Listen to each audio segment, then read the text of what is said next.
योगाचार्य doctor Gopal Verma आपका श्री भगवान ज्ञानदेव गंगा माता मंदिर पे हार्दिक अभिनंदन करता हूँ, स्वागत करता हूँ। इस भजन संध्या में आपको आमंत्रित करता हूँ। ऑनलाइन आप इस भजन संध्या का मजा लीजिए और ज्ञान की बातें सीखिए। आज हमारे बीच हमारे senior motivational speaker Shri R.K. Sinha ji मौजूद हैं, जो हमें हमारे जीवन की सफलता का एक और मंत्र बताने जा रहे हैं, जिसको उन्होंने अभी डिस्क्लोज तो नहीं किया है, वो तो वही बताएंगे, पर वो मंत्र है GGG। उम्मीद है आप इस मंत्र को अपने जीवन में सफल अडॉप्ट करके अपने जीवन को सफल बनाएंगे। उम्मीद है कि आपको हमारे चैनल अच्छा लगता होगा। आप इसे सब्सक्राइब, शेयर और लाइक अवश्य कर दीजिए, अभी कर लीजिए और इसी वक्त कर दीजिए। धन्यवाद। दीजिए, मैं सिन्हा साहब को माइक पास ऑन करता हूँ। आज के पावन पुण्य दिन पर मैं आप सभी मित्रों का स्वागत करता हूं और अपनी खुशनसीबी पर गर्व महसूस कर रहा हूं कि आज अनंत चतुर्दशी पर मुझे एक मौका मिला कि मैं आप सबों से सत्संग में कुछ भाग ले सकूं। और मुझे बहुत उत्साह के साथ कहना पड़ रहा है कि एक दिन मैं आपको बताया था, एक मंत्र खुशहाली का दिया था, जिसको आप कोई भी समस्या का समाधान ढूंढ सकते थे। उस मंत्र का था टा, थिंक, आस्क एंड एक्ट। सोचिए, पूछिए और कीजिए। Think, ask, act. नाउ अब इसी से मिलता जुलता मैं कुछ और भी बता रहा हूं, क्योंकि इन छोटे छोटे मंत्रों के रूप में अगर आप याद करेंगे तो ये शायद आपके दिमाग के किसी कोने में परमानेंट हो जाएगा। और जब भी कभी अपनी खुशियों में किसी भी समस्या के कारण ग्रहण लगा हुआ पाएंगे तो आप उस फॉर्मूला से अपने को वापस लाएंगे, अपने पुनर्वस्था में प्राप्त हो जाएंगे। तो आज मैं आपको बता रहा हूं GGG। GGG क्या है? सिंपल चीज जो हम नहीं करते हैं, क्योंकि हम बड़ी बड़ी समस्याओं के समाधान के लिए तो बड़ा उत्सुक रहते हैं, हिमालय पहाड़ उठाना चाहते हैं, लेकिन घर में रखी हुई एक सुई उठा ले तो शायद फटा हुआ सिल जाएगा। तो जहां भी कहीं लाइफ में कुछ चीजें गलत हो रही हैं तो कुछ छोटी छोटी चीजों पर भी तो ध्यान दें। समाधान इससे भी तो निकल सकता है। हर चीज का समाधान तो कोई पहाड़ उखाड़ना ही नहीं है। तो ग्रो मीन्स बढ़िए, उम्र के साथ साथ सोच को भी बढ़ाइए। ग्रो। अगर हम उतना नहीं बढ़ते हैं जितना मुझे बढ़ना चाहिए था, तो हम लाख पदों को हासिल कर लें, तब भी हम समाज के साथ क्राइम कर रहे हैं। क्राइम कर रहे हैं साहब। Yes sir. चाहे आप जितने बड़े हो जाएं, अगर आप अपनी मैक्सिमम ऊंचाई को नहीं छुए हैं तो आपने क्राइम किया है, समाज के साथ किया है, सोसाइटी के साथ किया है। और शायद आज अनंत चतुर्दशी के दिन मैं बोल रहा हूं कि जिसके लिए आपको भगवान ने बनाया था वो नहीं किया, तो भगवान को भी आपने ठगा है, धोखा दिया है। आप का परम उद्देश्य है कि आप जितने ऊंचाई के लिए बने थे उतना तो ग्रो कर जाइए। एक पेड़ पौधा भी सैकड़ों फीट नीचे खाई में पैदा होता है, लेकिन वहां से उठते हुए वो समतल एरिया से भी ऊपर चला जाता है। तो देखिएगा, प्रकृति के अन्य जीव जितने भी हैं, जितना उनको ग्रोथ करना है वो सभी ग्रोथ करते हैं। एक इंसान ही है जो ग्रोथ करने की सोचता तो है, लेकिन कभी कभी ऐसा होता है कि उसको जब अहम हो जाती है, अभिमान आ जाता है, तो अपने ग्रोथ का अपने ही बाधक हो जाता है, अपने को अपना ही पैर काट करके बैठ जाता है। क्योंकि अहम सबसे बड़ा जहर है, जो जहर दूसरों को तो बाद में नुकसान करता है, स्वयं को पहले नुकसान करता है। तो बढ़ने पर अहम न करें, बल्कि एक बार निरीक्षण करें, परीक्षण करें कि हम जितना बढ़ सकते थे क्या उतना बढ़े, क्या वहां तक गए या नहीं गए। अगर नहीं गए तो हमें फिर से क्रियाशील, लगनशील बनना होगा। ग्रो, बढ़िए और प्रकृति के लोगों से शिक्षा लेते हुए बढ़िए कि जब अन्य जीव जिसको हम निकृष्ट मान रहे हैं वो जब इस क्रिया को करते हैं, वो जब इस भावना से ओतप्रोत हैं कि सभी अपनी ऊंचाइयों को पकड़ रहे हैं, सभी अपने जीवन की अच्छाइयों को पकड़ रहे हैं, हम मनुष्य विवेकशील होकर के जिसको हंसने की भी कला है, मुस्कुराने की भी कला है, जिसको कल्पना करने की कला है, क्योंकि अन्य प्राणियों से मनुष्य को केवल एक ही दो चीज भिन्न करता है। एक भिन्न करता है, अन्य प्राणी मुस्कान नहीं है उसके पास, हम मुस्कुरा सकते हैं। लेकिन इस मुस्कुराहट से हम क्या क्या पा सकते हैं वो भूल करके अहम में हम सीना तान करके गुमसुम बने हुए हैं। अपने इस शरीर के अंदर लगभग 60 ट्रिलियन जीव को भी हम हत्या कर रहे हैं, क्योंकि मुस्कान अगर चेहरे पर रहे तो हमारे शरीर के अंदर 60 ट्रिलियन जीव जो पल रहे हैं इस शरीर में, जो इसी शरीर के हिस्सा है, अगर एक जीव भी अगर काम करना बंद कर देता है या काम करना गलत कर देता है तो हमारा शरीर उसके अनुसार गलत करने लगता है और मुझे मेडिकेशन की जरूरत पड़ती है, दवा की जरूरत पड़ती है। रेड ब्लड से लो, व्हाइट ब्लड से लो, फलाना से लो, कहीं भी गड़बड़ हुआ, लेकिन उनकी दवा क्या है? आपके चेहरे की मुस्कान, आपके चेहरे की मुस्कान। और अहम कैसे हो जा रहा है, ये भी बड़ा सोचने वाली बात है। इस ग्रो करने में अहम कैसे हो जाता है? अहम हो जा रहा है कल्पना शक्ति, जो मनुष्यों को भिन्न करती है अन्य पशु पक्षियों से। ये जो धरोहर, एक असीम धरोहर हमको मिली हुई है, एक अकूट संपत्ति मिली हुई है, कहीं ना कहीं ये हमारे लिए घातक हो जाता है। होता क्या है कि जब हम कल्पना करने लगते हैं तो कल्पना में हमारी सीढ़ी रुकती नहीं है, बढ़ती ही चली जाती है और हम हर दूसरे से ऊपर फांदना चाहते हैं। लेकिन एक चीज याद रखिए, भगवान ने एक गलती नहीं की है। क्या नहीं की है? सबका बाप पैदा किया है। कोई ऐसा इंसान नहीं है चाहे जिस तल पर खड़ा हो जाए वहां उसका कहे कि हम सबसे ऊपर आ गए, नहीं। खेत में दौड़ता हुआ बच्चा,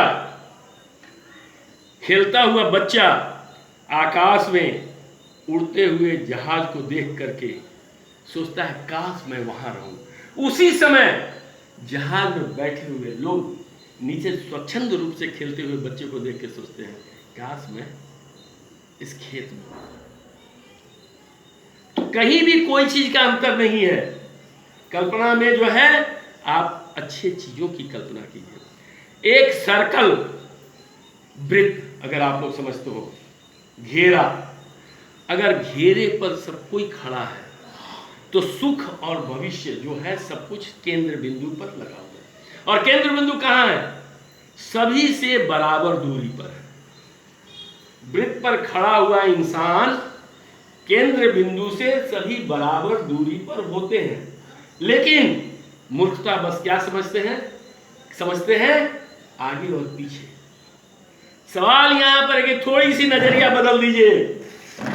अगर आप बाएं देखेंगे, घेरे के अपने बाएं हाथ में देखेंगे तो आप सबसे आगे नजर आएंगे, आप सबसे नजर आएंगे आगे। और अगर दाहिना देखेंगे तो उस घेरे के सबसे बाद में। सुख केंद्र पर है, सब कुछ केंद्र पर है, लेकिन आप सोच करके अपने को दुखी मान लेते हैं कि मैं तो भैया पीछे हूं। तो थोड़ा सा नजरिया बदलिए। नजरिया बदलते ही नजारे बदल जाएंगे। और कल्पना शक्ति में जो पाना चाह रहे हैं, जो आपको भिन्न कर रहा है अन्य जानवरों से कल्पना शक्ति, उसका आप सहज उपयोग कर लेंगे। तो ये तो बात हुआ ग्रो की। अब है दूसरा जी, गिविंग। गिविंग, कोई भी मनुष्य तब तक बड़ा नहीं हो सकता है जब तक कि वो देने की प्रक्रिया न सीख ले। Yes sir. अगर वो देना शुरू करता है तो उसका अहम फिर चला जाता है। और जो सबसे बड़ा बाधक है प्रोग्रेस में, अहम। हम ही सब कुछ है, बाकी सब हमारे से नीचे है। नहीं सर, वृत्त पर खड़े हुए आदमी की तरफ फिर सोचिए, अगर बाएं देखेंगे तो आप सबसे आगे हैं, दाहिना देखेंगे तो पीछे। बस इसी को ध्यान में रखिए। तो यहां पर जो आकर के क्या होता है, क्या मैंने बोला, गिविंग। गिविंग। मैं बेसिकली इंजीनियर हूं और एक इंजीनियर की भांति मैं इसको एनालाइज किया है समझने के लिए, और आज मैं आप लोगों से वही चीज जिक्र कर रहा हूं, एक इंजीनियर की भांति इसको कैसे समझा जाए। हाथ ऐसे खोल दें मुट्ठी, मांगने की आदत इसी से दर्शाई जाती है। तो इसका वॉल्यूम कितना होगा, ये भरने के लिए मतलब वॉल्यूम इसका चाहिए, आयतन इसका पूरा भर जाए, सभी चीज इसमें भर जाए तभी तो इसको संतुष्ट माना जाएगा। अगर खाली है तो दिमाग से भी वो खाली है, सोच से भी खाली है। तो इसमें क्या करना है, कैसे है, इसका सरकमफरेंस एरिया, वॉल्यूम निकालने के लिए इसका circumference area into height. Height यहां पर क्या है, हाइट है खुला आकाश, उसको क्या कहते हैं, अनंत, इनफाइनाइट। अनंत का किसी चीज में गुणा कीजिएगा तो फल क्या मिलेगा, अनंत। अनंत multiplied by any damn thing is अनंत। तो जब इसका आयतन अनंत हो गया तो ये कभी भरेगा सर, कभी नहीं भरेगा। तो मांगने वाला कभी संतुष्ट नहीं होगा, चाहे आप जितना उसको दे दीजिए। और देने वाला कहां होता है, मांगने वाले से हमेशा ऊपर होता है,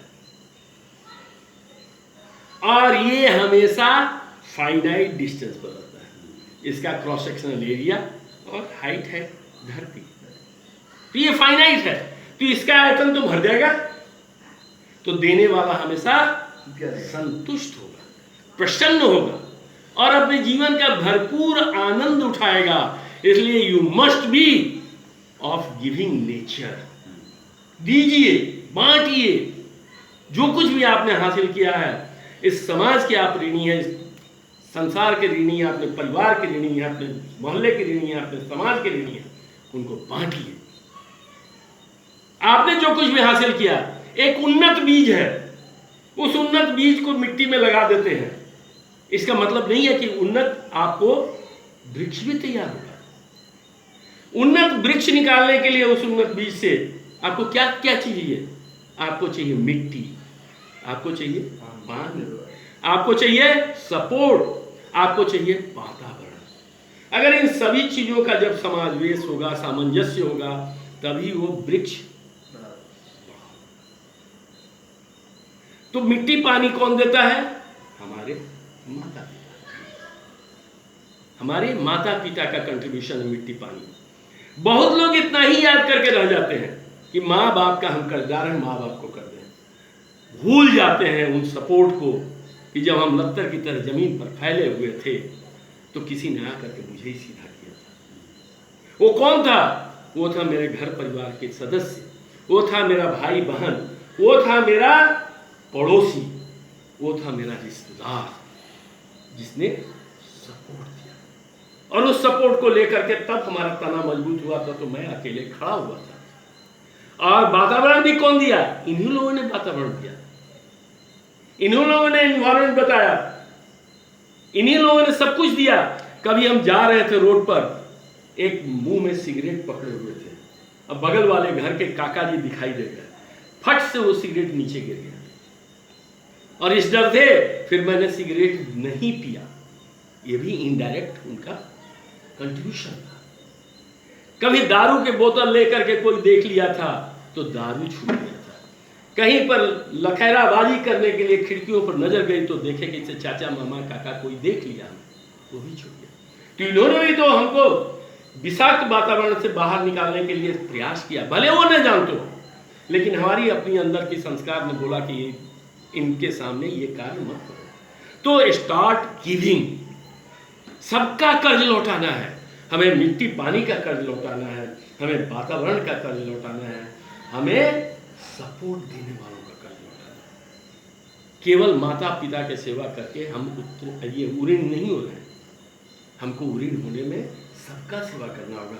हम मान लीजिए कि हमको बुधो ने दिया था सपोर्ट, उधो शायद चले गए हो परलोक, माधो है, माधो को तो सपोर्ट कर दें, किसी फॉर्म में हम तो दें, उसको रिटर्न करें। हम जिस काका के नाम से डरे थे, हम भी तो किसी के काका हैं आज, तो उनको बच्चों को तो सिखा दें कि भैया तू चल कुछ कर दे। तीसरा है ग्रेटिट्यूड, तीसरा बहुत इंपॉर्टेंट है ग्रेटिट्यूड। ग्रेटिट्यूड मतलब आभार।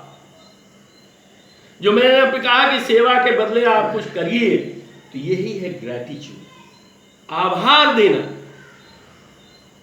लोगों को बताना कि भाई आपके सहयोग से ही मैं आज इस स्थान पर हूं। मैं अपनी ही एक घटना बता देता हूं।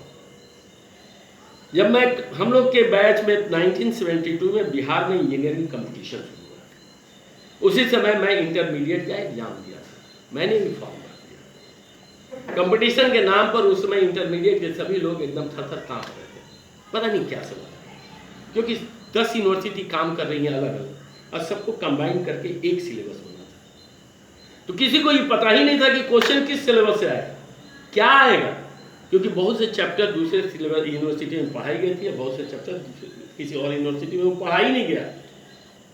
तो ये बड़ा एक संकट का समय था।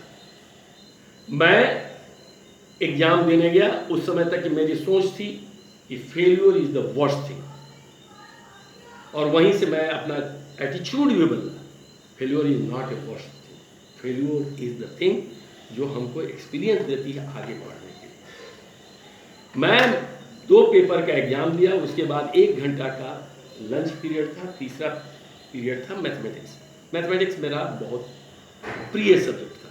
फिजिक्स केमिस्ट्री मैंने दिया, 1 घंटा का एग्जाम था, और उसमें मैं 50% से ज़्यादा नहीं कर पाया। ओनली 50% कंपटीशन एग्जाम में मैंने क्वेश्चन किया, और मैं निराश होकर के कि छोड़ो, अगर फेल कर जाएंगे तो बहुत खराब होगा, फेल नहीं करना है, इसलिए एग्जाम को ड्रॉप कर, मैथ का एग्जाम ही नहीं दिया। और मैं वहां से लौट आया, पटना में ये एग्जाम था, और करीब करीब मैं 2 किलोमीटर चलाया था पैदल, अपने आप को कोसते हुए कि क्या मैं इस लायक हूं कि कंपटीशन में मात्र 50% का क्वेश्चन कर रहा हूं। पूरा कोसते हुए एक डिप्रेशन टाइप की स्थिति में मैं चला रहा था। तब तक एक मेरा मित्र राजेंद्र, वो रिक्शा से जा रहा था, वो रुका, मेरा पुकार का नाम है रंजन, रंजन इधर कहाँ, एग्जाम इधर है, तुम जा रहे हो इधर। मैं भैया मैं नहीं कर पाया, 50% ही मैं किया हूँ, मैं एग्जाम नहीं दूंगा, फेल हो जाऊंगा। बोला क्या बात करते हो, उतर गया रिक्शा से, चाय दुकान वहीं पर थी, चाय दुकान पर बैठ गया, आओ एक कप चाय पीते। चाय पीते समय बोला कि अच्छा एक चीज सोचे हो, तुमसे जो लोग तुम्हारे संसर्ग में थे, उम्मीद लगाए हुए थे, माँ बाप, टीचर, लेक्चरर, ये सब क्या कहेंगे कि भगेड़ू है, रणछोड़ है। अरे यार दे करके तो देखो, एक फेल्यूर होगा, अगला साल वो एग्जाम्पल तो मिलेगा कि हमको कैसे तैयार होना है। तुम फेल्यूर तुम इसको काहे मान लो, इसी में तुम्हारा सक्सेस निहित है। मेरे लाख इनकार करने के बाद भी वो हाथ पकड़ा और मुझे रिक्शा पर बिठा करके में ले गए, और मैं मैथ का एग्जाम भी दिया, तो भी 50% नहीं हुआ। और जानते हैं मेरा सिलेक्शन हो गया, मेरा सिलेक्शन इंजीनियरिंग में एक अच्छे नंबर से हुआ, क्योंकि सारे यूनिवर्सिटी के जब सिलेबस अलग थे तो मैक्सिमम जो मार्क्स उठा नंबर 1 का वो 60% था, केवल 60% में वो फर्स्ट स्टूडेंट कर गया बिहार में, and I also got the chance. तो ये है मतलब आपका कहीं ना कहीं रिटर्न अब कैसे देना है। तो मैंने बहुत दिनों तक नौकरी करने के समय बच्चों को बुला करके मैं पढ़ाता था और लोगों को बोलता था फेलियर से मत करो, सामना करो। जो अभी कुछ पहले बात हुई थी हम लोग की टॉप, उसमें मैंने बोला था समस्या का सामना करो और अपनी बुद्धि को उस पर लगाओ। तीसरा, ये ग्रेटिट्यूड जो है, ये ग्रेटिट्यूड में सभी के प्रति आप धन्यवाद दें, सभी के प्रति आप अपना सद्भावना व्यक्त करें। आज हमारे साथ इतने लोग बैठे हुए हैं, अपना अपना कीमती समय हमको दे रहे हैं, तो ये भी आप लोगों का बहुत बड़ा आशीर्वाद है। क्योंकि जीवन में अगर कोई भी चीज़ देने में मूल्यवान है तो वो है समय। आपके हमारे पास समय बहुत ही लिमिटेड है, बहुत ही लिमिटेड है। इस समय को अगर कुछ चर्चा में हम खर्च कर रहे हैं तो इसका उपयोग जरूर करें, और इसका उपयोग करें अपने को सुधारने के लिए, समाज को सुधारने के लिए और स्व कल्याण के लिए, इस देश के कल्याण के लिए। धन्यवाद।